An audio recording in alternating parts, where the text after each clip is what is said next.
దేవుడు నాకు నమ్మకం గాక చేరువచ్చిన సంఘానికి నా తోటి సేవకులకు ప్రభునామ శుభాలు. ప్రత్యేకంగా ఈ కార్యక్రమం ఏర్పాటు చేసుకున్న మన ప్రియులు స్వార్థకులు ఒకరైన మాణిక్యం ప్రభాకర్ గారికి ప్రభునామ శుభాలు తెలియజేస్తూ ఈ కార్యక్రమం బట్టి దేవుడు వారి కుటుంబంలో గొప్ప మేలు అనుగ్రహించి వారు ఆశించిన ప్రతిదీ కూడా దేవుడు సఫలపరిచి వారిని ఇంకా అత్యధికంగా అభివృద్ధి పరచును గాక. మరి ఈ కార్యక్రమం ఏర్పాటు చేసుకున్న విధానం బట్టి సంఘం తరఫున నా తరఫున కుటుంబం తరఫున సహోదరు శుభాలు తెలియజేస్తున్నాను. పరిచయం వచ్చి మీ అందరికీ కూడా నా తోటి సేవకులు కూడా హృదయ బాగున్నారు తెలియజేస్తాను. అందరూ బాగున్నారు కదండి. హల్లెలూయా. కూడిక 5వ కార్యక్రమంలో మనం ఉన్నాం. ఏదేమైనప్పటికీ ప్రభు యొక్క ఆయన యొక్క శ్రమల్ని మనం ఒకసారి స్మరణ తెచ్చుకుంటూ మన ఆత్మీయ జీవితాన్ని కాపాడుకుంటూ మన వ్యక్తిగత జీవితాన్ని పెంపొందించుకుంటూ మన ఆత్మీయ యాత్రలో ముందుకు కొనసాగడానికి దేవుడి తరుణాన్ని అనుగ్రహిస్తున్నాడు. పరదేశంలో ఉంటున్న మనకు ఇది గొప్ప భాగ్యము. ఇటు ధాన్యత కలిగిన వారందరూ కూడా నిజంగా ఆయన యొక్క మహదైశ్వర్యంలో అత్యధిక మేలు పొందుకునే వారంగానే ఉండాలని నేను తలస్తున్నాను. కొన్ని మాటలు మన పరిస్థితి నుంచి మనం ధ్యానం చేద్దాం. పిల్లలు హెబ్రీయులకు రాసిన పత్రిక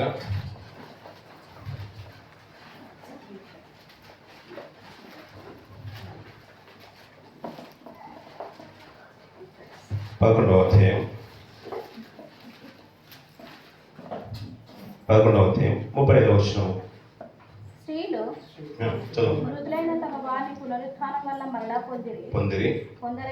కొందరైతే మరీ శ్రేష్టమైన పునరుత్థానము పొందగోరి విడుదల పొందనొల్లక యాతన పెట్టబడి సరిపోతుంది. ఇక్కడ రెండో భాగంలో అంటున్నాడు పిల్లలు, కొందరైతే మరీ శ్రేష్టమైన పునరుత్థానం పొందగోరి విడుదల పొందనొల్లక యాతన పెట్టబడి అంటున్నాడు. మనకు బాగా సుపరిచితమైన మాటలు ఇదొకటి పిల్లరా. ఈ మాటను మన మనసులో అలాగే ఉంచుకొని హెబ్రీయులకు రాసిన పత్రిక 12వ అధ్యాయం 3-4 వచనాలు చదువుకొని ఏముందుకన్నా పిల్లరా, మీరు అలసట పడకయు మీ ప్రాణములు విసుకకై ఉండునట్లు పాపాత్ములు తనకు వ్యతిరేకంగా చేసిన తిరస్కారం అంతయు ఓర్చుకునిన ఆయనను తలంచుకొని మీరు పాపముతో పోరాడుటలో రక్తము కారణంతగా ఇంకా దాన్ని ఎదురింపలేదు అన్న పిల్లరా. ఇక్కడ ముందు చదువుకున్న మాటలో ఒక మంచి మాట ఏంటంటే పిల్లరా, దేవుడు పునరుత్థానం ఇస్తానన్నట. చాలా మంది తన వారిని కోల్పోయినప్పుడు అయ్యా మీరు భక్తి పరులు కదా, అంతేకాదు మీ అందు నాకు కనికరం ఉంది కాబట్టి మళ్ళీ నీ వారిని నేను ఇవ్వాలనుకుంటున్నానంటే, చనిపోయిన మీ వారిని ఇవ్వాలనుకుంటే మాకు వద్దయ్యా అని అన్నారంట. మాకు వద్దయ్యా అన్నారట. ఎందుకయ్యా అంటే మరీ శ్రేష్టమైన పునరుత్థానం మీద వారు ఆశపడ్డారంట. అది అలాగే వస్తూ ఇక్కడ పౌలు గారు ఇంకొక మాట మాట్లాడుతున్న మాట ఏంటంటే, పాపాత్ములు తనకు వ్యతిరేకంగా చేసిన తిరస్కారం అంతా ఓర్చుకున్న ఆయనను తలంచుకోండి అంటున్నాడు. నిజమే పిల్లరా, ఆ మాట 11వ అధ్యాయం కంటిన్యూ చేసిన చాలా మంది దేవుని కొరకు, దేవుని యొక్క రాజ్యం కొరకు, ఆ ఉన్నత రాజ్యం కొరకు, పరలోకం కొరకు, ఆ స్వర్గం కొరకు, దేవునితో నిత్యం ఉండే భాగ్యం కొరకు కష్టాలు నడుచుకున్నారు, వేదన నడుచుకున్నారు, కొరడాలతో కొట్టబడ్డారు, రంపాలతో పోయబడ్డారు.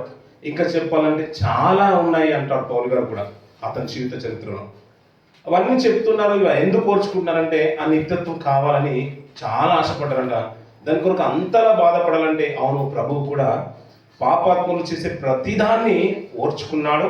అంతేకాదంట విసుకక ఉండునట్లు పాపాత్ములు తనకు వ్యతిరేకంగా చేసిన తిరస్కారం అంతయు ఓర్చుకున్న ఆయనను తలంచుకుని అంటున్నాడు. అంటే ఆయన ఓర్చుకున్న దాంతో పోలిస్తే వారి శ్రమలు చాలా చిన్నవి అంటున్నాడు పిల్లలు. ఈ మాటలు మనసులో ఉంచుకునే పిల్లలు మూలవాక్యంగా మన మనసులో ఉంచుకొని కొన్ని మాటలు మనం లోతుగా మనం ఆలోచిస్తూ ఉంటే, ఒకనొక సందర్భంలో మనం ఎక్కువగా మాట్లాడుతున్న మాట శిలువ ధ్యానంలో వెళ్ళినప్పుడు కానీ, గుడ్ ఫ్రైడే రోజు మాటల్లో కానీ ప్రభువు పలికిన 7 మాటల్లో ఒక మాటగా 2 దొంగలు పలికిన మాటలు కూడా మనం జ్ఞాపకం తీసుకుంటూ ఉంటాం. అక్కడ 3 సిలువలు ఉన్నాయి, అందులో మధ్యలో ప్రభువు ఉన్నాడు. ఒకవాడు అతనిలో మార్పు వచ్చినట్టుగా మనం అనుకుంటూ ఉన్నాం. ఆయన వెంటనే ప్రభుత్వం అంటే మాట ఏంటంటే, అయ్యా నువ్వు నీ రాష్ట్రంలోకి వచ్చినప్పుడు జ్ఞాపకం చేసుకుంటా. ఆ మాట చదవండి పిల్లలు. లూకా సువార్త అయితే గద్దించి కింది భాగం చదవమా. మనకైతే ఇది న్యాయమే, చేసిన వాటికి తగిన ఫలం పొందుచున్నాము గాని ఈయన ఏ తప్పిదములు చేయలేదని చెప్పి ఆయనను చూచి యేసు నీవు నీ రాజ్యంలోనికి వచ్చినప్పుడు నన్ను జ్ఞాపకం చేసుకోమని అనెను. అందుకైన వానితో నేను నీవు నాతో కూడా పరదేశంలో ఉందని నిశ్చయంగా చెప్తున్నాను. దొంగ పలికిన మాటలు ఏంటంటే, అయ్యా నీ రాజ్యంలోకి వచ్చినప్పుడు, రాజ్యంతో వచ్చినప్పుడు నన్ను జ్ఞాపకం చేసుకోమన్నాడు. మారు మాట్లాడలేదు. నీ విశ్వాసం ఎలాంటిది, ఇంకా నీ పరిపూర్ణతలకు వచ్చావా, ఇంకా ఎదిగేది ఉంది, నీ ప్రార్థన జీవితం చాలా, ఇంకా ప్రార్థన కూడా నీకు సరిగా రాదు, పాటలు అయితే అస్సలు రావు, ఇంకా అప్పుడప్పుడు సహవాసంకి వస్తూ ఉంటావు అని ఇవేం చూడలేదు. మారు మాట లేదు. అయ్యా నీ రాజ్యంలోకి వస్తే నన్ను జ్ఞాపకం చేసుకో. మరి ఇప్పుడు ప్రభు ఏమనాలి? ఇదంతా చూస్తాను, నీ గోత్రం ఏంది, ఇంటి దగ్గర నువ్వు ఏ సంఘంకి వెళ్ళేవాడు, ఏ బ్యాక్గ్రౌండ్, ఇవన్నీ మనం ఆలోచించాడు. ఏం ఆలోచించలేదు. ఎందుకు ఆలోచించలేదు? ఒకసారి మీరు ఆలోచించండి. ఎందుకు ఆలోచించలేదు? ఇంకా చెప్పాలంటే ఆయన అందరి హృదయరాశి జరిగిన గొప్ప దేవుడు. ఇంకా యోహాను సువార్తలో మనం వింటూ ఉంటాం, మొదటి బిగినింగ్లోనే 2 అధ్యాయాల్లో. గొప్పవాడు, అతనికి సమస్తము విషయమే, తెలియదంటలేదు. అతను అంతరంగ స్వభావి దేవుడు ఎరిగి ఉన్నాడు. ఇంకా భవిష్యత్తు తెలుసు. అతని యొక్క పాత జీవితం, ఆ పాత జీవితమే కాదు, ఆ వర్తమాన స్థితిగతులు కూడా అంతా కూడా తెలుసు. పాస్ట్ తెలుసు, ప్రజెంట్ తెలుసు, ఫ్యూచర్ కూడా తెలుసు. కాబట్టి ఇమీడియట్గా అతనికి వాగ్దానం ఇచ్చేసాడు. పరదేశం అంటే ఆటోమేటిక్గా రేపటి దిన ప్రభు వచ్చినప్పుడు పరలోకానికి వెళ్ళిపోతాడు. అంటే పరలోకాన్ని ఇట్టే ఇచ్చేసాడు అన్నట్టు, ఇట్టే ఇచ్చేసాడు. ఎందుకు ఈ మాటలు చెప్తున్నానంటే, అంటే ఆయన ఒక మాట అనకుండా పరలోకాన్ని ఇచ్చేసాడు కాబట్టి పరలోకం పొందుకోవడం చాలా ఈజీ. అవునా కాదండి? మీకు ఒక మాట, రాత్రి నిద్ర పట్టని మాట చెప్తున్నాను. ఒకవేళ దేవునికి నిజంగా మీరు భక్తి గల జీవితం ఉంటే, ఇతను అన్నాడు అక్కడ ఒక మంచి మాట ఏంటంటే, అదే శిక్షా విధిలో ఉన్నావు. ఇప్పుడు నువ్వు ఉన్నావు, నేనున్నాను, అదే శిక్షా విధిలో. బహుశా మనం కాదు, మనం బెటర్గా ఉన్నామని అనుకుంటున్నాం. కానీ ఒక మాట ఆలోచించిన పిల్లలు, అతని పాపాలు దోషాలన్నీ కూడా ఏమైపోయాయి? క్షమింపబడ్డాయి. పరలోకాన్ని దేవుడు ఇచ్చేశాడు. ఇప్పుడు నీ పాపము నా పాపము క్షమింపబడ్డానికి రుజువే ఉంది చెప్పండి? ఏ ఆధారం లేదు. మన బ్రతుకాలం అంతా కూడా కింద మీద పడ్డా, తల కిందలో తపస్సు చేసినా మన దోషాలు క్షమింపబడ్డాయని చెప్పుకోవడానికి ఏ ఆధారం లేదు. నిజంగా మన భక్తులం అయితే నిద్ర పట్టది మాట ఆలోచిస్తూ ఉంటే. అతను అన్న మాట చూడు, అతను అన్న మాట పక్కన దొంగతులు అన్న మాట కాదనుకోండి, మనతో అన్న మాట భావించండి పిల్లలు. నువ్వు అదే శిక్ష విధిలో ఉన్నావు కదా, నీ శేష జీవితం ఏంటి? నువ్వు పరలోకమే వెళ్తావా?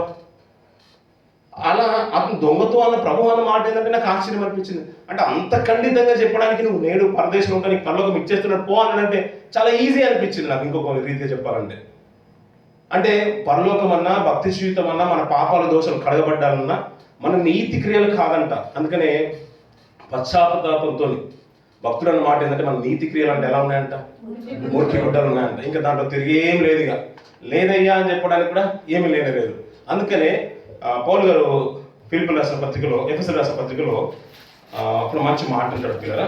2వ అధ్యాయం 8వ వచనం, మీరు విశ్వాసము ద్వారా కృపచేతనే రక్షింపబడి ఉన్నారు, ఇది మీ వలన కలిగినది. ఎవరి వల్ల కలిగింది మరి? ఆ మాట చూడండి పిల్లలు, అద్భుతం అనిపించలేదు? అప్పుడప్పుడు మన వరాల గురించి మనం ఆలోచిస్తూ ఉంటాం కదా. ఇంకా అద్భుతమైన వరం ఏదైనా ఉందంటే ఆయన మనల్ని రక్షించేది. మీరు ఆలోచించండి పిల్లల, చిన్న పిల్లలు అడిగిన ప్రతీది ఇచ్చేసారు అనుకోండి. తండ్రిగా తల్లిగా మీ కోరిక, మీరు పిల్లల కోరికలు అన్నీ తీర్చాడు అనుకోండి. వాడు బాగుంటాడా పాడైపోతాడా? నిజంగా పాడైపోతాడు పిల్లలు. వాడికి చాక్లెట్లు అంటే బాగా ఇష్టం, రోజు ఒక డజన్ చాక్లెట్ ప్యాకెట్లు ఇస్తూనే ఉన్నాడు అనుకోండి, బాగుంటాడా? లేదు వాడికి సినిమాలు అంటే బాగా ఇష్టం, ప్రతిరోజు మూవీస్ చూపించారు అనుకోండి, ఎలా ఉంటాడు? ఎక్కువ వాడికి తినడం ఇష్టం అనుకోండి, తినడమే పెట్టాడు అనుకోండి, ఎలా ఉంటాడు? ఇప్పుడు మనం ప్రతి వరాన్ని కోరుకుంటున్నాం అనుకున్నాం, ప్రతిదీ కూడా ప్రార్థన పూర్వకంగా అడుగుతూనే ఉన్నాం, అన్నీ ఇచ్చేసాడు అనుకోండి దేవుడు, ఎలా ఉంటాం? మనం కూడా పాడైపోతాం పిల్లలు, ఇప్పుడు మన ఆశలు ఎలా ఉంటాయంటే అద్దులు ఉండవు. మనిషికి ఇంచుమించు 70,000 నుంచి 90,000 ఆలోచనలు ప్రతిరోజు పుడతాయంట ఈ 1100 గ్రాములు ఉన్న బ్రెయిన్లో. అలాంటి ఆలోచన పుట్టే దాంట్లో కొన్ని ఆత్మానుసారము, ఇది నేను అడగొద్దని కూడా ఆలోచించకుండా ప్రతిదీ మనం అడిగేస్తాం పిల్లలు. ఈ రోజు మనకి ఇది ఇచ్చాడు అనుకోండి, ఈ యుద్ధం నుంచి కాపాడంటాం, కోవిడ్ నుంచి కాపాడంటాం, ఇది అయిన తర్వాత మళ్ళీ రాదంటారు ఉపద్రవం, మళ్ళీ వస్తుంది, మనం మళ్ళీ ప్రార్థన చేస్తాం పిల్లలు. అలా ప్రతిదీ కూడా అడుగుతూ ఉంటే ఇక నీకు శ్రమ అనేది తెలియనప్పుడు దేవుని కొరకు నువ్వు ఎలా బ్రతుకుతావు? ఎగ్జామే లేదనుకోండి, ప్రతిసారి ఇలాగే అందరినీ పాస్ చేస్తున్నాను అనుకోండి, ఏముంటుందండి దాంట్లో? వాల్యూ ఏమైనా ఉంటుందా? ఏముండదు. లేదని ఇది మంచిది అన్నారు అనుకోండి, మీరు ఎలా ఉంటుంది? రేపటి దిన నాకు బోర్డ్ ఎగ్జామ్కి వెళ్ళినా లేదంటే కాంపిటీషన్లో వెళ్ళినా కానీ నిలదక్కుకోలేరు వాళ్ళు. నిజమే పిల్లలు. అందుకని ఈ రక్షణ అంట ఇది వరము అంటున్నాడు పిల్లలు. ఆ వరము నిజంగా ఎవరికి దక్కిందంటే ఆ రోజు శిలువలో అతనికి దొరికింది పిల్లలు. అదే శిక్ష విధిలో మనం ఉన్నాం కదా, నిజంగా దక్కిందంటారు మనకు కూడా. మనం ఏం చెప్పలేం పిల్లలు. కానీ ఒకటి మాత్రం వాస్తవం పిల్లలు, రెండు భాగాలని జ్ఞాపకం చేస్తాను. పరలోకాన్ని దేవుడు ఇట్టే ఇవ్వగలుగుతాడు పిల్లలు. పరలోకం అందరికీ దక్కుతుంది. అంటే అందరికీ దక్కుతుంది అంటే లోకంలో ఉన్న వాళ్ళకి దక్కుతుంది, మనకు దక్కుతుంది. ప్రార్థన రాకపోయిన పర్లేదు, విశ్వాసం లేకుండా పర్లేదు కాదు. విశ్వాసంలో అంతంత భక్తి మాత్రాన్ని కొనసాగించినా కొద్ది మట్టుకు కాపాడుకున్నా మన పరలోకం దక్కుతుంది. కానీ పరలోకంలో ఒక స్వాస్థ్యం ఉంది, పరలోకంలో ఒక స్థానం ఉంది, పరలోకంలో ఒక ప్రతిష్ఠ ఉంది. ఆ ప్రతిష్ఠిత దక్కాలంటే మాత్రము రక్తము కారునంతగా నువ్వేం చేయాలి? శ్రమ పడాలి. మీరు ఒక మాట, ఇప్పుడు దొంగతో పలికిన మాట ప్రభు పలికిన మాట, అది మనసులో ఉంచుకోండి. భూమి మీద ప్రభు యేసు సంచరిస్తున్న కాలంలో అతని దగ్గరికి ఒక తల్లిగారు వచ్చారు, జెబెదయి కుమారుల తల్లి. ఆ మాట చదవండి పిల్లలు, 20వ అధ్యాయం మత్తయి సువార్త 20వ అధ్యాయం 20వ వచనం నుంచి కొన్ని మాటలు చదవండి. కుమారుల తల్లి తన కుమారులతో ఆయన ఎదుగు వచ్చి నమస్కారం చేసి ఒక మనవి చేయబోగా, నీవేమో కోరుచున్నావని ఆయన అడిగెను. అందుకని నీ రాజ్యమందు ఈ నా కుమారులలో ఒకడు నీ కుడి వైపులను ఒకడు నీ ఎడమ వైపున కూర్చుంట సెలవిమ్మని ఆయనతో నేను. అందుకేసి మీరేం అడుగుచున్నారో అది మీకు తెలియదు, నేను త్రాగబో గిన్నెలో ఉంది, మీరు త్రాగగలరా అని అడగగా వారు త్రాగగలమని ఆయన, మీరు నా గిన్నెలోని త్రాగుదురు గాని నా కుడి వైపునను నా ఎడమ వైపునను కూర్చుండనిచ్చుట నా వశములో లేదు. నా తండ్రి చేత ఎవరికి సిద్ధపరచబడేనో అది వారికే దొరుకుతుందంట. మీరు ఆలోచించండి, ప్రభుకు భవిష్యత్తు తెలుసు, వర్తమానం తెలుసు, తర్వాత ఆ పాస్ట్ కూడా తెలుసు కదా. దొంగ అడిగాడు ఏంటంటే, అయ్యా నీ రాజ్యంలోకి వచ్చినప్పుడు జ్ఞాపకం చేసుకోమన్నాడు. ఇట్టే వరాన్ని దేవుడు ఏం చేశాడు? ఇచ్చేశాడు. ఈ జెబెదయి కుమారుల పిల్లలు అప్పటికి ఇంచుమించు 20వ అధ్యాయం అంటే మత్తయి సువార్తలో బిగినింగ్ లోనే పరిచయం స్టార్ట్ అవుతుంది. వారిని ఏర్పాటు చేసుకోవడము. ఇంకా చెప్పాలంటే వీరి గురించి ఒక మంచి మాట ఉంది, ఉరిమెడి వారు అని అంటారు. ఇంకా సంఘంలో స్తంభాలు లాంటి వారు. అంటే తండ్రి మన ప్రభువైన యేసు వారి గురించి మాట్లాడుతూ ఆయనకి భవిష్యత్తు తెలుసు, వర్తమానం తెలుసు, గత జీవితం కూడా తెలుసు. దొంగ జీవితంలో కూడా అదే జరిగింది. ఆయన అన్న మాటకు ఇట్టే పరలోకాన్ని ఇచ్చేస్తాడు. పరదేశంలో ఉంటామంటే పరలోకంలో వెళ్ళిపోయినట్టు, అంతే కదండి, వెళ్తారు. అదే వరాన్ని వీళ్ళకి ఎందుకు ఇవ్వలేదు? ఇప్పుడు సర్వసాధారణంగా ఏ స్త్రీ అయినా పాట పాడుతారంటే అమ్మ టైం అయిపోతే మనం కూర్చోబెడతాం. కూర్చొని రామ్మ అని ఒక 2 పాటలు ఎక్కువైనా పర్లేదు, ఆలస్యమైన పర్లేదు, స్త్రీలకు గౌరవం ఇస్తాం.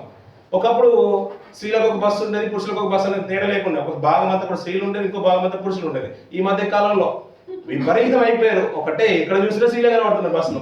అక్కడ ఒక తల్లి మాటలు రీల్స్ లో చూస్తుంటే ఆశ్చర్యపడుతుంది, నువ్వు ఎవరికి పుట్టావరా అంటుంది.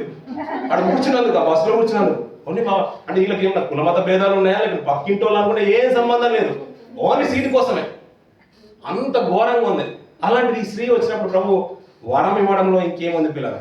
ఇచ్చేయచ్చు కదా. పరలోకం పొందుకోవడం వేరు, పరలోకంలో స్థానం, ఆ ప్రతిష్టత, ఆ అధికారం, ఆధిక్యత దక్కించుకోవడం వేరు.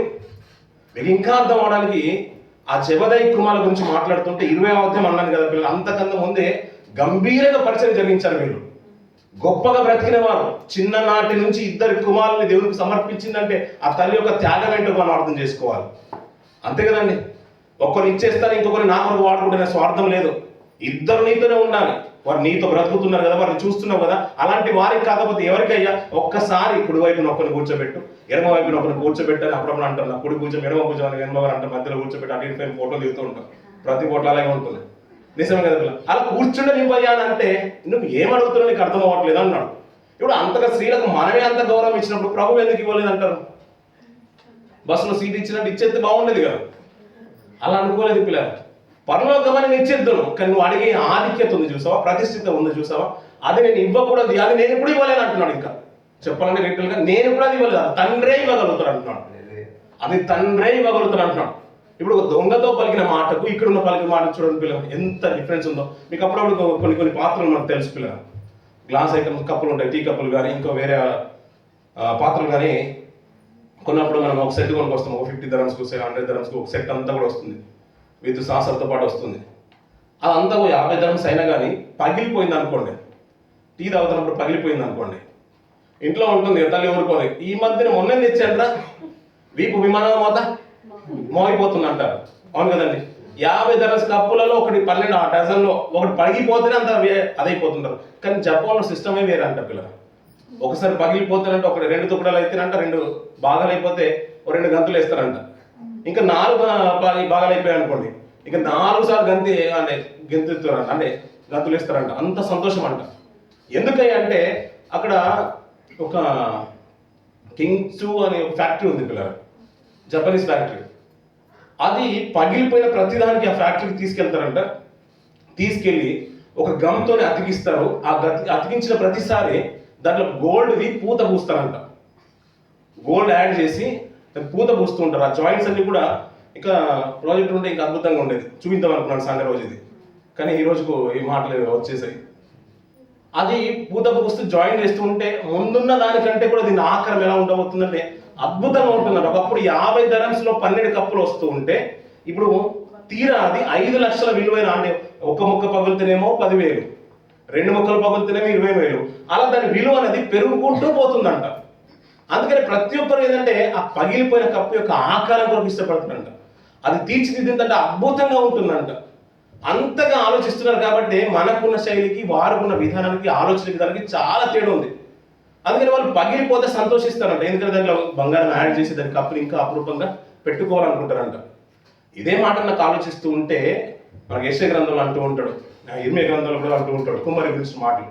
ఇర్మియా గారితో మాట్లాడుతూ 18వ అధ్యాయంలో ఈ మాటలు ఇలాగ వచ్చిన పిల్లలు మళ్ళీ వచ్చేద్దాం. ఇర్మియా గ్రంథము 18వ అధ్యాయం 3వ వచనంలో మాట చూడండి పిల్లలు. నేను కుమ్మరి ఇంటికి వెళ్ళగా వాడు తన సారె మీద పని చేయుచుండెను. కుమ్మరి చిగట మంటితో చేయుచున్న కుండ వారి చేతిలో విడిపోగా ఆ చిగట మన్ను మరలా తీసుకొని కుమ్మరి తన యుక్తమైనట్టుగా దాన్ని మరి ఒక కుండ చేసినట్టు. ఆ మట్టిని పాడేవేయలేదంట. మనం పాట కూడా పాడుతుంటాం, అద్భుతంగా అనిపిస్తుంది. పాటే అద్భుతంగా ఉంటుంది. అది విచ్చిపోయిందంట, చిరిగిపోయింది, అలాగే పాడైపోయింది, పగిలిపోయింది. చేస్తున్నప్పుడే సారెపినే విడిపోయింది. అది అయినా దాన్ని పాడేయాలని అనుకోలేదంట కుమ్మరి. మళ్ళీ దాన్ని ముద్దగా చేసి అదే మట్టితో ఎలా మార్చుకున్నాడు, ఇంకా యుక్తమైనది చేశారు. మామూలుగా చేశారు. ఫస్ట్ ఒక మామూలు పాత్రగానే వచ్చేసింది, కానీ అది అలా ఉండలేక విడిపోయింది, పగిలిపోయింది, ఇరిగిపోయింది. చెప్పాలంటే అది ఊడిపోయిన విధానాన్ని బట్టి మళ్ళీ అదే మట్టిని సారం మీద పెట్టి మళ్ళీ చేసినప్పుడు అంట ఒక యుక్తమైన పాత్రను చేశారంట పిల్లలు. దీన్ని ఆలోచిస్తూ ఉంటే నాకు అదే గుర్తుకొచ్చింది. అంతగా టెక్నాలజీ వాడుతున్న వాళ్ళలో అంటే దేవునికి అంత లేదా? అదే మాట చెప్తూ కిందికి అంటాడు, ఇశ్రాయేలు లాగా ఈ కుమ్మరి మట్టికి చేసినట్లు నేను మీకు చేయలేదా? ఇదే అప్పు చిగట మన కుమ్మరి చేతిలో ఉన్నట్టుగా ఇశ్రాయేలు లాగా మీరు నా చేతిలో ఉన్నారు అంటాడు. ఆ మాట చూడండి పిల్లలు. నేను మామూలుగానే మిమ్మల్ని ప్రవేశపెట్టేసేనేమో, మీరు అడిగితే మీ దోషాలు ఎలాంటివైనా కానీ మీ ఏ స్థితిలో గానే ఉండండి. ఒకప్పుడు ఆయన దొంగే కావచ్చు, ఇంకా చెప్పాలంటే బందిపోటు దొంగలు అని అంటాం వాళ్ళను. అవును కదండి. బందిపోటు దొంగలు అనేవారు. బందిపోటు దొంగ బరబ్బను విడుదల చేసి అంటారు. మిగతా దొంగలు ఇద్దరిని వాటితో పాటు ప్రభుతో పాటు సిలువేశారు. బందిపోటు అప్పుడప్పుడు వాడు దొంగతనం చేసినప్పుడు అంట ఎవరైనా అంటే ఇవ్వకపోయినా కానీ వాడికి తెగించి మరి ఏదైనా చేస్తారు. పోటు కూడా పొడుస్తాడంట. అందుకని బందిపోటు అంటారు. అంటే వెళ్ళిపోయేటప్పుడు వాడు చంపి కూడా వెళ్ళిపోతాడు, దానికి కావాల్సిన అంటే బంగారం కానీ ఏదైనా తీసుకొని వెళ్ళిపోవడానికి. అలాంటి వాడు నేను ప్రభువా నేను పాపి నేను ఒప్పుకుంటే వెంటనే ఏం చేశాడు దేవుడు? ఆ పరలోకాన్ని ఇచ్చేశాడు. అదే స్థితిగతుల్లో కనుక మనం ఉన్నట్లయితే పిల్లరా, నువ్వు ఇప్పుడు అదే శిక్షా విధిలో ఉన్నావు కదా, నువ్వు ఎలాంటి వారైనా పర్లేదు, నేను ఎలాంటి వానైనా పర్లేదు, నేను అంతవరకు హంతకునైనా, దొంగనైనా, వ్యభిచారినైనా, తాగుబోతునైనా, మద్యపానినైనా, ఎలాంటి వాడినైనా, ఎలాంటి మాటలు మాట్లాడిన వాడినైనా ఒకవేళ నేను తగ్గించుకొని దేవా ఇదంతా కూడా నీ కృపకు నన్ను పాత్రుడుగా చేయాలి, ఆయన పాదాలు పట్టుకుంటే అదే క్షణమున నన్ను క్షమించడానికి ఆయన సమర్థుడు. ఆ వరాన్ని మనకు కూడా ఇస్తాడంట. మరి అలాంటి ఆధిక్యతకు వెళ్ళాలంటే ముందు పాత్రగానే వచ్చాము కదా, మరి విలువైన పాత్రగా వెళ్ళాలంటే అలానే జబెదయి కుమారులు మామూలుగా బ్రతికిన జీవితాలు కావు పిల్లరా. మామూలుగా బ్రతికిన జీవితాలు కాదు. మొట్టమొదటిగా అపోస్తులలో హతసాక్షిగా అయిందే యాకోబు గారు. ఇంకా స్టెఫెను హతసాక్షిగా అంటే అయినా అపోస్తులుడు కాడు కాబట్టి మొట్టమొదటి 12 మందిలో హతసాక్షిగా అయిందే యాకోబు గారు. చిట్ట చివరికి హతసాక్షి అయిందే యోహాను గారు అపోస్తులలో. అలాంటి వీరు అయ్యా నీకు భవిష్యత్తు కూడా తెలుసు కదా, మరి అలాంటి వారికి ఇవ్వచ్చు అంటే నేను పరలోకమే ఇచ్చేద్దును. కానీ ఆ స్థానం ఉంది చూసావా, ఆ ప్రతిష్ఠిత స్థానం ఉంది చూసావా, ఆధిక్యత ఉంది చూసావా, నేను అది ఇవ్వాలంటే అది నా వశంలో లేనే లేదు. అంటే అందులో అంత అధికారం ఉందా? పరలోకంలో కూడా ఇలాంటి స్థానాలు ఉన్నాయి అంటే ఇంకా చాలా అద్భుతమైన మాట ఏంటంటే మన మత్తయి సువార్త 11వ అధ్యాయం మనం చూస్తుంటాం. ఆ మాట కూడా చూడండి పిల్లలు. 11వ అధ్యాయం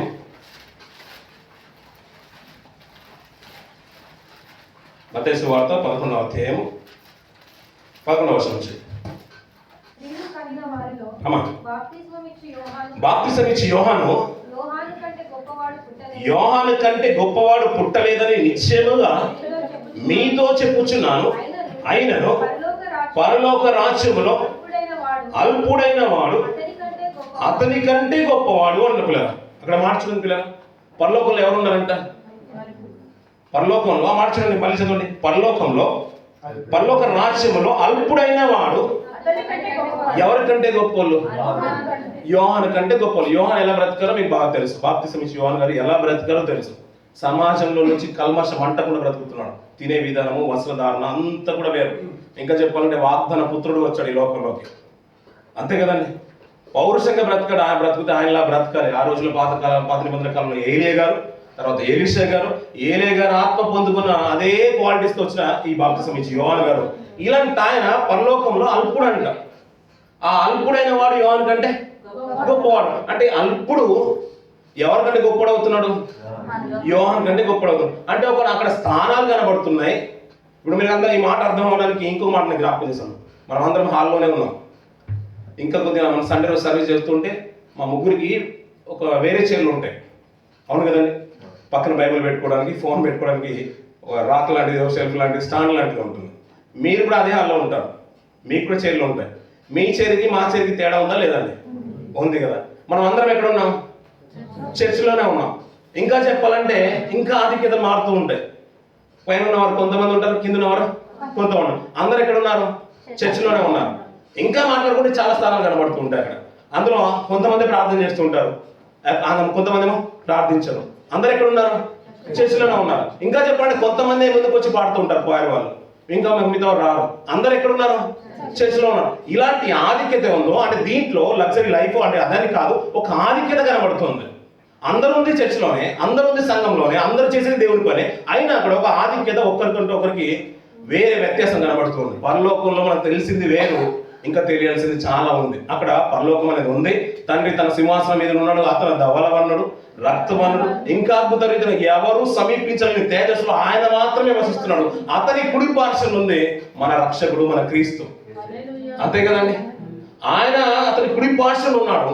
ఆ కుడి పార్శ్వం ఆయన పలుకుతున్న మాట ఏంటంటే, అయ్యా భవిష్యత్తులో ఒకవేళ అల్పుడైన వాడు పరలోకంలో ఉంటే అతడు యోహాను కంటే గొప్పవాడు అవుతాడంట. నీకు 5వ అధ్యాయం వచ్చింది, అదే మత్తయి సువార్త అదే 5వ అధ్యాయం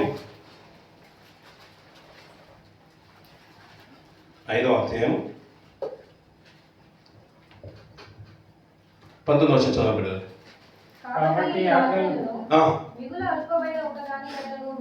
మీరి మనుషులకు అలాగూ చేయ బోధించువాడు ఎవడో వాడు పరలోక రాజ్యంలో, అంటే అల్పుడే కాదు, ఇంకెవరున్నాడు అక్కడ?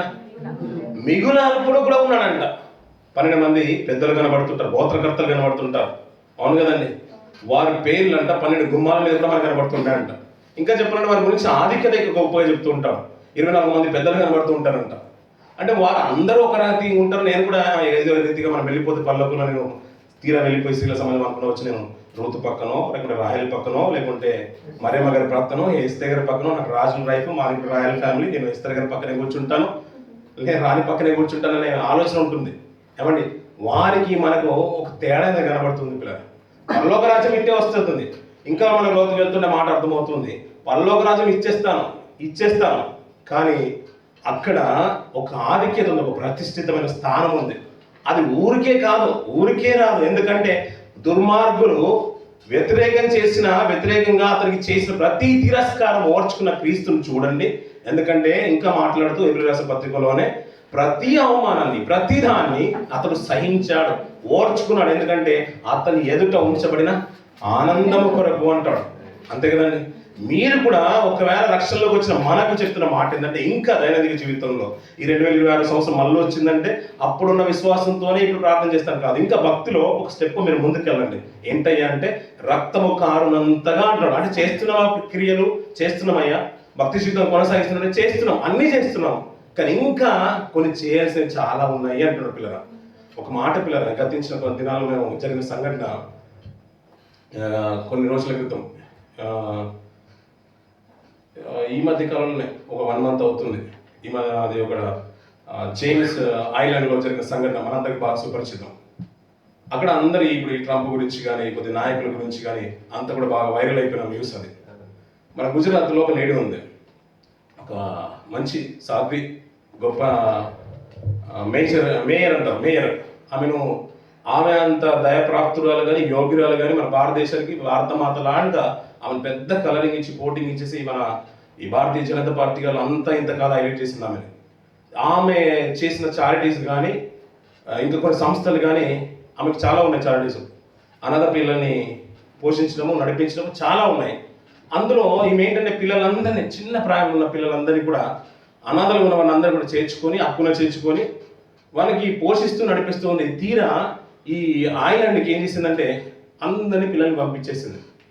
కొన్ని రోజులు కొన్ని సంవత్సరాల తర్వాత డాక్యుమెంట్ బయటకు వచ్చిన తర్వాత, ఆ ఫైల్ బయటకు వచ్చిన తర్వాత అందులో ఈ సాధ్వీరాలు ఈమె పేరు కూడా బయటకు వచ్చింది. అంతవరకు అనుకున్నాం ఈమె లాంటి తిరిగైన లేడీ మన ప్రపంచంలో, మన భారతదేశంలో లేదు. ఈమె ఇక జాగ్రత్తను ఇవ్వాల్సింది, ఇంకా మదర్ తెరెసాతో పోల్చడం ప్రారంభించేశారు. కానీ ఆమె దుర్మార్గురాలు భారతదేశంలోనే చిన్న చిన్న పిల్లల్ని నమ్మేసింది. చిన్న పిల్లల్ని, ఇంకా వయసులో కూడా ఎదగలేని వాళ్ళని అందరు ఎరగబడేసింది. అవన్నీ చూస్తుంటే, ఎందుకంటే అమాయకులు ఎందుకు పట్టిందంటే అనాథులు అంటారు కదా, నాదులు లేనివాడు, అయ్యనో అబ్బనో అమ్మనో అక్కనో నాదా అర్థధ్వానని, నాదా సత్యస్వరూపి అంటాడు కదా, ఆ ధ్వని వినే నాదుడు వారికి లేని వారిని అందరూ కూడా ఆక్రమించుకొని స్వాస్థంగా తీసుకొని వాళ్ళందరూ అలా చేస్తుంటే, ఇలాంటి ఎందుకు అలాని తీసుకుందంటే ఇంకా అడిగేవాడు ఎవరు ఉన్నాడు కదా. అనాథ పిల్లలు అయితే ఈజీగా ఉంటుంది కదా, చిన్న చిన్న పిల్లలు నా చేసిన పిల్లలు. గతించిన దినాల్లో జరిగే సంఘటన ఏంటంటే, పిల్లలు బాంబేలో కూడా ఇదే అంతా కూడా ఇష్యూ అంతా కూడా జరిగేదంతా కూడా అంతే. చిన్న చిన్న పిల్లల్ని ఆ తల్లి సికింద్రాబాద్ పరిసర ప్రాంతంలోనూ ఇంకా మన కాకినాడ పరిసర ప్రాంతంలో జరిగిన సంఘటనలు ఇవి చాలా బాగా తెలుసు. తల్లి పిల్లోడికి ఇచ్చి పంపించిందంట, నువ్వు షాప్కి వెళ్ళి కొనుక్కొని రారాని. వాడు వెళ్ళాడు, తిరిగి రాలేదు. పిల్లలు ఏం లేదంటాడు, రూట్ మర్చిపోయి ఏంటయ్యానంటే అదే చాక్లెట్ తనిచ్చి తీసుకెళ్ళి వెళ్ళిపోయింది. బాంబుకి తీసుకెళ్ళిపోయిన తర్వాత నాలుకని లోపటి భాగం వరకు కట్ చేసి వాళ్ళకి ఏమీ తెలియకుండా మళ్ళీ ఏదైనా మాట ఎవరన్నా అడిగితే వీడు నా అడ్రస్ కానీ నా అంటే లొకేషన్ అంతా మళ్ళీ చెప్తాడు, నేను ఎవరి పిల్లలు మా ఊరు ఏదైనా చెప్తారని ఆ చెప్పే ఆస్కారం ఇవ్వకుండా ఆ నాలుకని లోపల వరకు కట్ చేసి మళ్ళీ సర్జరీ చేసి నేను వస్తే అవకాశం ఉంటుందేమో అని అది ఇవ్వకుండా, అవకాశం ఇవ్వకుండా ఇప్పుడు జరుగుతున్న అంతా ఇంత కాదు, ఈ తంతా కూడా ఇలాగే జరుగుతుంది పిల్లలు. ఎందుకంటే వారు వచ్చిన మార్గమే మర్చిపోయే రీతిగా వారి జీవనాన్ని పాడు చేస్తున్నారు పిల్లలు. వాడిని అడుక్కునే రీతిగా, భిక్షమెత్తే రీతిగా, భిక్షాటం చేసే రీతిగా సమాజంలో పంపిస్తున్నారు. వాడు అడుగుతాడు తీరా వచ్చిన తర్వాత రాత్రికి పోతే భోజనం పెట్టేసి 100 రూపాయలు ఇచ్చేస్తారు. వాడి జీవనం అయిపోయింది. వాడిని ఎలా అంటే బానిసలు చేస్తున్నారు. వాడు వెనకంతా ఒక ముఠా సంస్థ నడుస్తుంది పిల్లలు. ఇవన్నీ చూస్తే ఆశ్చర్యం అనిపించిందంటే వాడి మార్గం అంతా కూడా వాడిని చెరిపేస్తారు. వెళ్ళాల్సిన మార్గం అంతా పరలోక మార్గమే కాదు, ఈ లోకంలో వారి ఇంటికి కూడా వెళ్లకుండా వారిని నాశనం చేస్తున్నారు పిల్లలు. మనకు అనిపించిన మాట ఏంటంటే పిల్లల, సర్వమానవులు అందరూ ఇంత ఉంటే, ఇంత సంగతి జరుగుతుంటే ఏ తండ్రి ఏ తల్లి అది జరిగిన మా కుటుంబంలో జరిగిందని ఏ తల్లైనా కానీ తండ్రి అయినా కానీ ఓడ్చుకుని నిలబడగలుగుతారు పిల్లలు. ఆ సంగతి జరుగుతుంటే మీరు ఆలోచించే పిల్లలు ఈ మధ్యకాలంలో చాలా జరుగుతున్నాయి. ఎదిగిన కుమారుడు కోల్పోయినా కానీ అంటే కుప్పగిలినా కానీ, కూతురు కానీ కుప్పగిలినా కానీ ఏ తండ్రిని ఉండగలుగుతారు పిల్లలు. గుండెలన్నీ కూడా జారిపోవు పిల్లలు, ఇట్టే కుప్పకూలిపోతాడు. అయ్యా ఇది నా సంఘటన నా కుటుంబంలో జరగాల్సింది కాదు, ఇది పోలీసుల నిర్లక్ష్యం అండి, ఇది అంత దుర్మార్గులని ఏ అధికారంగా కానీ విడిచిపెట్టకుండా వారిని కొట్టడానికి కూడా ప్రయత్నం చేస్తున్నాం. ఈ మధ్య కాలంలో మనం ఎన్నో చూస్తున్నాం పిల్లలు. నాకు ఇదే అంటే మనకి కన్న తండ్రి ఒక్కరునా ఇద్దరు నాకు అంది, ఆయన ఒక్కరునా ఇద్దరు పిల్లలు. నా దగ్గరికి రావాలని ఆశ అతనికి ఉండదు, నా దగ్గరికి తిరిగి తీసుకోవాలని ఆలోచన అతనికి ఉండదు. పిల్లలు ఇంత అంతా కూడా పాడైపోతుంటే, వారి మార్గం అంతా కూడా సరిపోతుంటే, అయ్యా మిమ్మల్ని కడిగి పవిత్రంగా చేయడానికి ఎవరు రాకపోతే మీరు మా దిశ మర్చిపోయారు, జ్ఞానమే లేదు, ఇంకా నా దగ్గరికి రావాల్సిన మార్గమే లేదు. అది అపవాదం ఏం చేసిందంటే మిమ్మల్ని మొత్తం లోతులకు గల నాక కట్ చేసినట్టుగా దేవుని యొక్క గుర్తే తెలియకుండా మిమ్మల్ని లోకం నుంచి వేరే కోణంలో నడిపించేసింది. తండ్రిని గుర్తిరిగే ఆలోచనలు లేవు, మంచి మనసే మీకు లేకుండా చేసిందని నిజంగా తండ్రికి ఎంత వేదన ఉంటుందండి. ఆ వేదన అంతా కూడా చూసి సాక్షాత్తు పక్కనే ఉండి చూస్తున్నాడు. సంతోషం అతనికి కళ్ళలో ఏ రోజు లేదు పిల్లరా. అతను గుండెల నిండా ఇప్పుడు బాధ ఉంది, గుండెలు బరువెక్కిపోతుండే నా పిల్లల కొరకు ఎవరు వెళ్తారంటే తన తండ్రి యొక్క బాధను గుర్తిరిగిన వాడుగా ప్రభు ఈ లోకానికి వచ్చాడు పిల్లలు. అందుకని వారు తిరస్కారం చేసినా ఓర్చుకున్నాడు, అతను సహించేశాడు. ఆయన ఆనందం ఏంటంటే తర్వాత ఒక గొప్ప అవకాశం ఉంది. దానికి ఇవ్వాలనుకున్నాడు. మీరు కేవలం పరలోకంలో ఉంటేనే కాదు, మీరు ఒక ఉన్నతమైన స్థితిలో ఉండాలి, ఉన్నతమైన స్థితిలో ఉండాలి. అందుకని ప్రభు ఇచ్చిన వాగ్దానం ఏంటంటే, నేను ఏదో ఒక మూలాన్ని పడేస్తాను లేదు, అది అక్కడ చాలా స్థానాలు ఉన్నను. మీరు ఒకవేళ ఈ లోకాన్ని జయించి వస్తూ ఉంటే నాతో పాటు నా కూర్చుండబెట్టుదును అంటాడు. నేను జయించి లోకం నుంచి వెళ్ళినట్టుగా మీరు జయించి వస్తే నాతో పాటు నా సింహాసనం ముందు మిమ్మల్ని కూర్చుండబెట్టుదును అంటాడు. ఈ లోకంలో ఆధిక్యత ఇవ్వడానికి చాలా కష్టపడుతున్నారు పిల్లలు, చాలా కష్టం అది పొందుకోవడానికి. మార్గాన్ని ఈ లోకంలో ఎవరు గుర్తురేళ్ళు పిల్లలు. అందుకని జంతువులకు వారి సంకు బుడ్డి పొంగకు కూడా ఒక మార్గం గుర్తుంటుందంట. మీకు ఒక విషయం జ్ఞాపకం చేస్తాను పిల్లలు. సాల్మన్ ఫిష్ మీకు బాగా తెలుసు కదండి. ఈ రోజులో మన ఒమాన్ నుంచి వచ్చే సాల్మన్ ఫిష్లు బాగా కనబడుతున్నాయి, ఇక్కడ దొరికిదా. నిజంగా సాల్మన్ ఫిష్ కాదు అది, ఒరిజినల్ సాల్మన్ ఫిష్ అంట. ఈ పులస కంటే శ్రేష్టమైందంట, పులస కంటే కూడా శ్రేష్టమైందంట. పులస ఎలాగైతే నది పరిసర ప్రాంతంలో పడుతుందో, ఈ సాల్మన్ ఫిష్ కూడా నదిలోనే పడుతుందంట. మీరు ఎప్పుడన్నా విన్నారో లేదా బహుశా, వెళ్ళిన తర్వాత గూగుల్ చేసి చూడండి. నిజంగా చెప్తున్నాను కదా, పులస కంటే కూడా ఎక్స్పెన్సివ్ ఉంటుంది రియల్గా ఫిష్. అది పసిఫిక్ మహాసముద్రంలో ఎక్కువగా దొరుకుతుంది. అది ఎక్కడైతే పుడుతుందో ఈ నది పరిసర ప్రాంతాల్లో చిన్న కాలువ నుంచి, అక్కడ నుంచి నదిలో ఉన్న మూలన తన తల్లి గుడ్లు పెడితే అక్కడ ఎదిగి వలించిన తర్వాత అది చేపగా ఎదుగుతున్న కొద్దీ మళ్ళీ ఏమైపోతుందంటే అక్కడ నుంచి అంట వెళ్తూ నదిలో వెళ్తూ సముద్రంలో కలిసిపోతుందంట పిల్లల.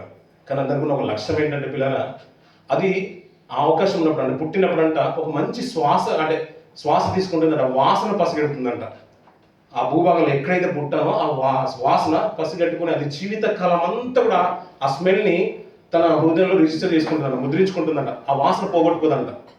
మీరు ఆలోచించండి పిల్లరా, నది ప్రవహిస్తుంటేనే మనకు బాగా తెలుసు, నదులు బాగున్నాయి కాబట్టి. మనకు ఒక ఊరికి ఒక వాసన వస్తుంది నదిలో. అక్కడ ఎక్కువగా మన నది పక్కన బట్టలు ఉతికే వాళ్ళు కానీ ఇంకా వేరే పనులు కానీ అందరూ పనులు చేసుకుంటారు, చాకలి వాళ్ళు కానీ అక్కడిక్కడ అందరూ పనులు చేసుకుంటారు. ఆ ఊరికి ఊరు దాటగానే ఇక్కడ ఒక స్మెల్ వస్తుంది, ఈ భాగంలో ఒక స్మెల్ వస్తుంది, ఈ భాగంలో ఒక స్మెల్ వస్తుంది. అయినా కూడా ఆ చేపంట సాల్మన్ ఫిష్ అనేది ఆ వాసన పసిగట్టి కొన్ని సంవత్సరాలు బతుకుతుంది పిల్లల. అక్కడ వెళ్ళి జీవనాన్ని కొనసాగిస్తుంది. ఒకవేళ అక్కడ వలలో చిక్కిపోయింది అనుకోండి, తన జీవితం అయిపోయినట్టే. అయినా కూడా అది మరణకాలం వచ్చినప్పుడంట దానికి ఉన్న లక్ష్యం అంటే ఒక్కసారి కరెంట్ షాక్ తగులుతుందంట అతనికి, దానికి షాక్ తగులుతుందంట. ఈ సాల్మన్ ఫిష్కి లోపల ఒకేసారి బాడీ అంతా షేక్ అయిపోతుందంట. అప్పుడు గుర్తుకొస్తుందంట, నా బ్రతుకు ఇక్కడ కాదు నేను ముగించేది, నేను వచ్చి నా జన్మస్థలం ఇక్కడ కాదని అది తెలుసుకుంటుందంట. అక్కడ నుంచి మళ్ళీ వాసన పసిగడుతూ సముద్రంలో నుంచి నదుల్లో నుంచి ఎక్కడైతే తన తల్లి తన కన్నదో అక్కడికి వచ్చి తన ప్రాణాన్ని విడిచిపెడుతుందంట పిల్లలు. అంత గొప్ప చరిత్ర వీటికే ఉంటుంటేనే ఆశ్చర్యం అనిపించింది. అయ్యా ఊరికే వచ్చిన వాడికి కాదు కదా నువ్వు, ఇంకా మాట్లాడుకుంటే నీకు గతమే మర్చిపోయావు, ప్రపంచానికి నువ్వు దూరం అయిపోయావు, తండ్రికే దూరం అయిపోయావు. తిరిగి నువ్వు ఆ మార్గాన్ని సరళం చేయడానికి, తిరిగి ఆ మార్గాన్ని నీకు ఇవ్వడానికి మన ప్రభు ఈ లోకానికి వచ్చి తన ప్రాణాన్ని పెట్టి ఎంతమంది ఎన్ని విధాలుగా తనని నష్టపరిచినా కించపరిచినా అన్ని ఓర్చుకున్నది ఎందుకోయాకంటే లోకంలో ఎవరి కొరకో కాదని జస్ట్ నీ కొరకే భావించు.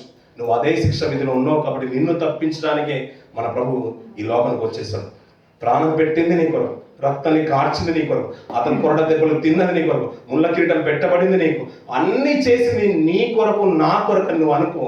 నిజంగా చెప్తున్నాను కదా, అది ఆత్మీయ స్థితిగతుల్లో మనం ఒక ఉన్నతమైన దశలో నడిపిస్తూ ఉంటుంది. అందుకని ఒక కొరింథీయులకు రాసిన పత్రికలో పౌలు గారు ఒక మంచి మాట మాట్లాడతాడు, దశల గురించి మాట్లాడుతూ ఒక స్థితి గురించి మాట్లాడుతూ.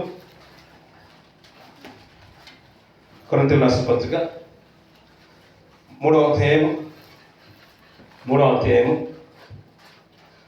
11వ వచనం నుంచి కొన్ని మాట చదువుకోలేదు. వేయబడినది తప్ప యేసుక్రీస్తే బంగారము వెండి వెలగల రాళ్ళు కర్ర గడ్డి కొయ్యకాలు మొదలైన వాటితో కట్టిన ఎడల వాని పని కనబడును, ఆ దినము దాన్ని తేటపరచును, అది అగ్ని చేత బయలుపరచబడును, మరియు వాని పని ఎట్టిదో దాన్ని అగ్నియే పరీక్షించడం. ఇక్కడ మంచి మాట పిల్లలు, మీరు ఎప్పుడు చదువుతున్న మాట నాకు చాలా ఆశ్చర్యం అనిపించింది ఈరోజు చదువుతుంటే. ఇప్పుడు మాట ఏంటంటే ఒక పునాది ఉంది, ఆ పునాది క్రీస్తే అంటున్నాడు. ఎవడైనా ఈ పునాది మీద బంగారము వెండి వెలగల రాళ్ళు కర్ర గడ్డి కొయ్యకాలు మొదలైన వాటితో కట్టిన ఎడల వాని పని కనబడదు. ఇప్పుడు సంఘ వృద్ధి కావాలి, దేవుని పరిశ్రమ ముందుకు వెళ్ళాలి. ధనవంతులు ఉంటారు, లేని వారు ఉంటారు, అందరూ ఉంటారు. మన దగ్గర ఇప్పుడు ధనమే ఉందనుకో, ధనం విలువైందా అంటే బంగారం విలువైందా, కర్ర విలువైందా? ఇప్పుడు దేవుని కొరకు ఇమీడియట్గా ఏదైనా తీసుకురండి అని అన్నాం, ఏదైనా పని కొరకు తొందరగా తీసుకురండి, నాకు తొందరగా దొరికేది ఏది ఉంటుంది పిల్లలు? బంగారం తొందరగా దొరుకుతుందా, కర్రలో గడ్డి బాగా దొరుకుతుందా? కర్ర గడ్డి బాగా దొరుకుతుంది.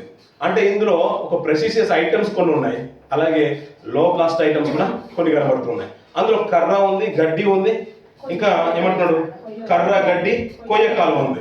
అలా విలువైన దాంట్లో ఏమంటున్నాడు బంగారం వెండి వెలగల రాళ్ళు, విలువైన రాళ్ళు కూడా ఉన్నాయి. పరీక్షలు ముందుకు తీసుకెళ్లే విషయంలో, మనం పని చేసే విషయంలో చాలా మట్టుకు కొన్ని గంభీరంగా జరుగుతుంటాయి, విస్తారంగా జరుగుతుంటాయి, దాతృత్వంగా కూడా జరుగుతూ ఉంటాయి. ఈ పునాది మీద కట్టబడుతుందంట. కట్టబడినప్పుడంట అందరూ కడుతున్నారు. కొంతమంది బంగారంతో కడుతున్నారు, కొంతమంది వెండితో కడుతున్నారు, కొంతమంది విలువైన వెలగల రాళ్లతో కడుతున్నారు, కొంతమంది కర్రతో కడుతున్నారు, కొంతమంది గడ్డితో కడుతున్నారు, కొయ్యకాలతో కూడా కడుతున్నారు. కానీ ఒక దినం అంట అది అగ్ని చేత పరీక్షింపబడుతుందంట. ఇప్పుడు అన్నాను కదా పిల్లలు, పరలోకం స్థానం ఉంది అని అంటున్నాను కదా. మన పరలోకం అందరం వెళ్తాం. ఒకవేళ నిజంగా చెప్తున్నాను, దీని తర్వాత మీకు ఈజీగా అర్థమవుతుంది. అందరం వెళ్తాం. అది వరము అంటున్నాడు కదా, అది నీ వల్ల కలిగింది కాదు, నా వల్ల కలిగింది కాదు, అది మన తల్లిదండ్రుల వల్ల కలిగింది కానే కాదు, దేవుని వరం, అది గిఫ్ట్ అంతే. వరం అనే మాట అర్థమవుతుంది కదా. ఆయన ఇచ్చేసాడు, ప్రసాదం ఇచ్చేసాడు అంతే. ఆయన వచ్చి వెళ్ళిపోయి ఇది ఇచ్చేసాడు. ఒకవేళ నువ్వు నిజంగా నమ్మితే చాలు అంటాడు అంతే. నమ్మితే చాలు. ఇంకా చెప్తుంటేవా ఒక మంచి మాట, ఆత్మీయమైన పాట మాట్లాడుతుంటాడు, బచ్చల తగ్గుతుంది మాటలో, అయ్యా నమ్మితే చాలు, ఇట్టే ఈ పర్లోక రాజుని నీకు ఇచ్చేస్తాడు, అది నీ వశం అయిపోతుందనే మాటలు ఎక్కువ మనం వింటూ ఉంటాం. ఆ మాట గురించి మాట్లాడుతూ పరిశీలన అంటే ఇది కట్టబడుతుంది, గడ్డితో కట్టేశారు అనుకోండి. కొంతమంది గడ్డితో ఏమైపోతుంది, అగ్ని వచ్చేసింది, తొందరగా ఏది కాలిపోతుంది, గడ్డి కాలిపోతుంది. తర్వాత మళ్ళీ అగ్ని వచ్చింది, ఇప్పుడు కర్రతో కట్టారు, ఏది కాలిపోతుంది. ఇప్పుడు అందుకనే ఇలా మాట్లాడుతూ కొన్ని అన్నీ జరుగుతాయి, అన్నీ కట్టబడుతూ ఉంటాయి. కట్టబడినప్పుడు అంట అగ్ని వస్తుంది, అగ్ని పరీక్షించును. భూమి మీద ఒకడు కట్టిన పని నిలిచిన వాడు జీతము పుచ్చుకుంటాడు. ఒకవేళ ఇప్పుడు నిలవాలంటే ఇప్పుడు గడ్డితో కడితే నిలుస్తుందా, కర్రతో కడితే నిలుస్తుందా, కొయ్యకాలతో నిలబడుతుందా, వెండితో నిలబడుతుందా, బంగారంతో నిలబడుతుందా? మీరు చెప్పండి. విలువైన రాళ్ళతో కడితే నిలబడుతుందా?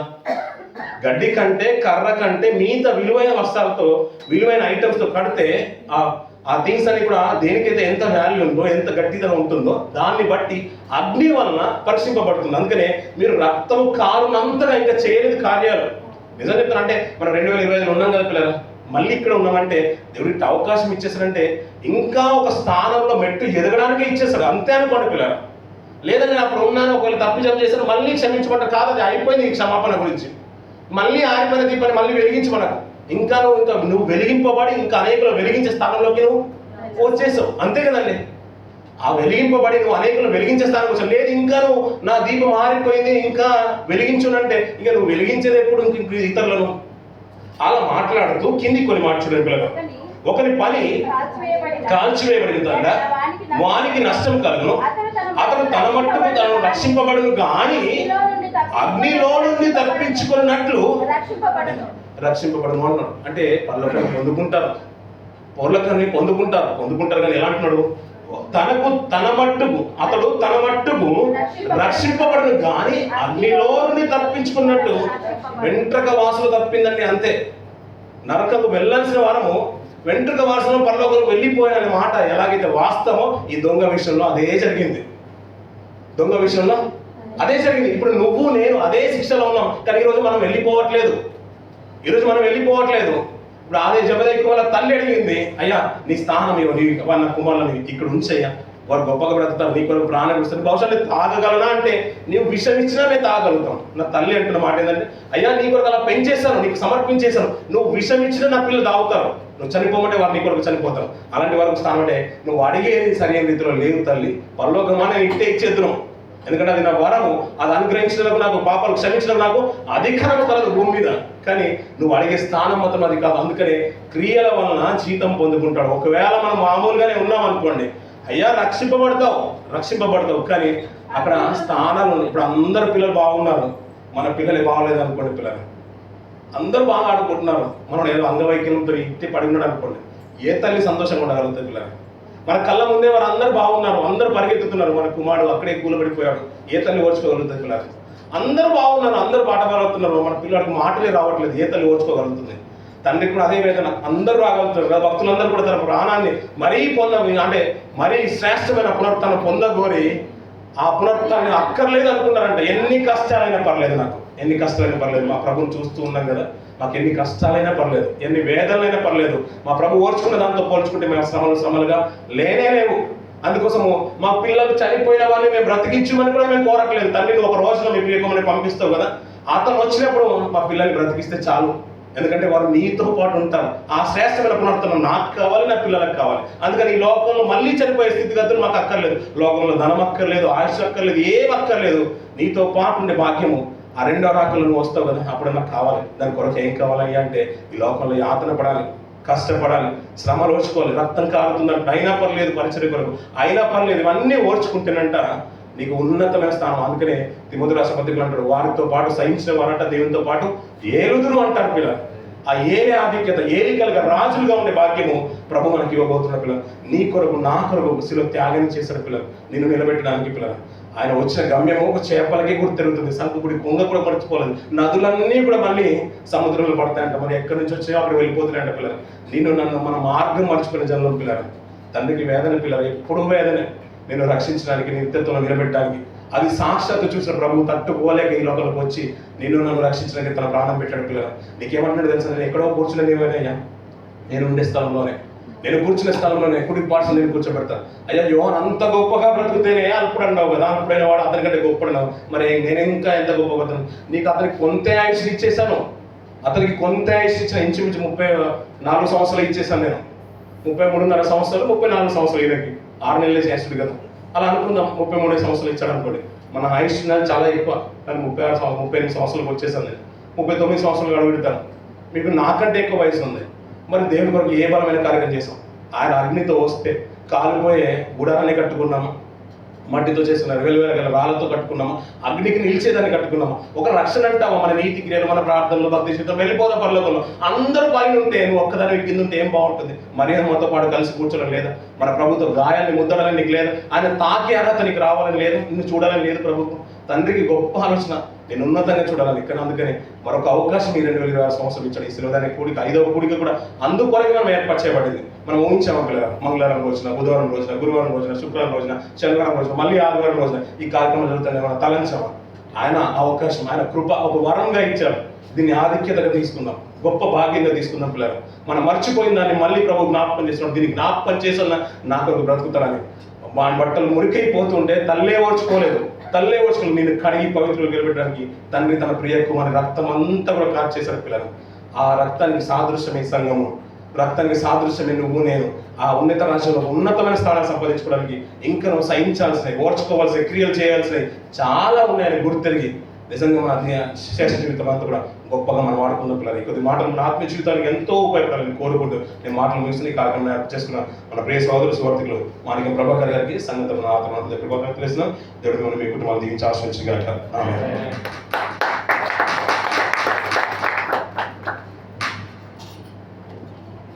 ఈరోజు సిలువ జాన కూడిక